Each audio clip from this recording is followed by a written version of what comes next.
Hello, thank you to the organizers for putting together this event and inviting me to speak with you all today. Thanks to you all for being here. Please forgive me, I am using a script. It's my only hope for staying on time. So I'm Shanna Hollich, the Learning and Training Manager at Creative Commons, or CC. Next slide, please.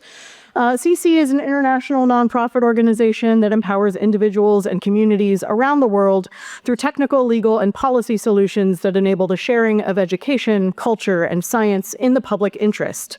Next slide, please. CC licenses have been the global standard for open licenses since 2001 and are currently used on billions of works that you likely interact with and use every day. Next slide, please. We are most well known for our copyright license suite, which provides legal infrastructure for sharing materials.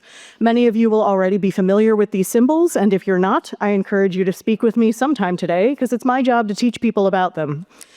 We also work across several priority areas, including open education, open culture, and open science. For almost 25 years, CC licenses have provided legal infrastructure for sharing works. But when it comes to AI, community desires and expectations have often diverged. Next slide, please.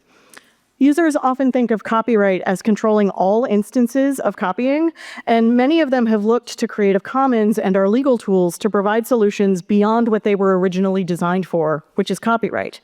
Solutions that involve other areas of law and social norms, such as privacy, patents, uncopyrightable material, and ethical considerations.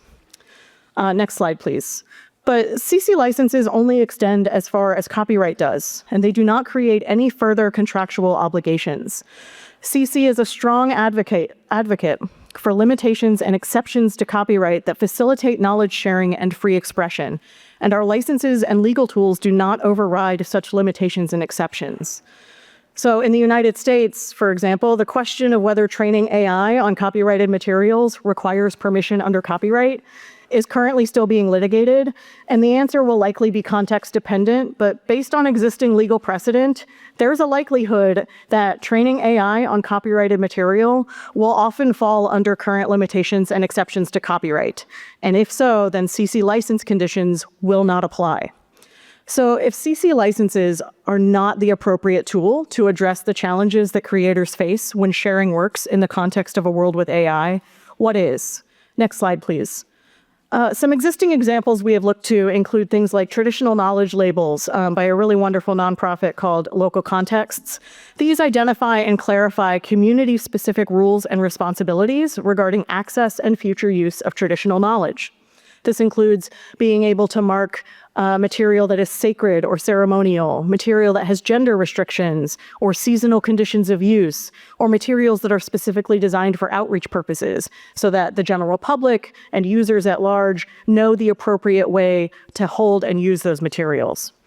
There are existing methods of access restriction, of course, such as robots.txt, terms of use, data trusts, paywalls. We're familiar with all of these. There are also non-enforceable requests by copyright holders, such as asking for attribution, even when not legally required. And we find that even though these aren't legally enforceable, the vast majority of these requests are respected. Next slide, please. So one of the biggest things we've heard from our community over the last few years is that AI has significant potential, but users are wary of contributing to potential harms. Specific concerns include things like a lack of transparency around which works are being used in models, possible exploitation of creators when income flows only to AI providers and not to creators of the material being used as training data. Unknown futures of AI, including concerns about the increased militarization of these tools and potential environmental impacts, and an idea that AI should be available for the public good and not just for private benefit.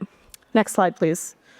To that end, we've been exploring and developing a framework that we're currently calling preference signals, a way for creators to signal under what conditions they would like their works to be used for AI training. On the next slide, you'll see a ton of examples. Our consultations have generated a great many possibilities around what these preference signals might indicate. So some examples we've heard from our community include things like, yes, you can use my material to train your AI, but disclose that you used my work and give me credit for it. This is very similar to our CC BY copyright license. Use my work to train, but only for research, educational, or public interest uses, or only so long as your model and data sets are fully open source, and open access.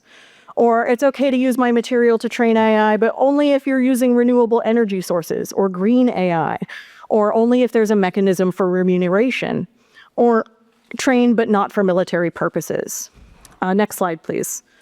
So this has helped us begin to develop a vocabulary for these preferences and to identify the undercurrent beneath them all, which is a desire for the ecosystem to be more mutually beneficial. Here you can see some outputs from one of our recent workshops. Ultimately, as a community committed to a thriving commons and ensuring access to knowledge, the power of preference signals will be in our collective action and in changing social norms to address the world we want to see today. Next slide, please. Our next step is working with specific communities, repositories, and institutions to apply and adapt these concepts to meet their needs. We'd like to have clearer examples of potential use cases and ensure that any preference signals we develop are aligned with other efforts in this space, as well as emerging industry standards. Our goal is to develop norms that support and sustain a thriving commons of shared works for education, science, and culture. We'll be conducting additional workshops throughout 2025 to help us with this work. So please reach out. On the next slide, you can find my contact information. Please reach out if you would like to be further involved as we move forward. We're already working with a number of tech partners and civil society partners and policy partners in this space.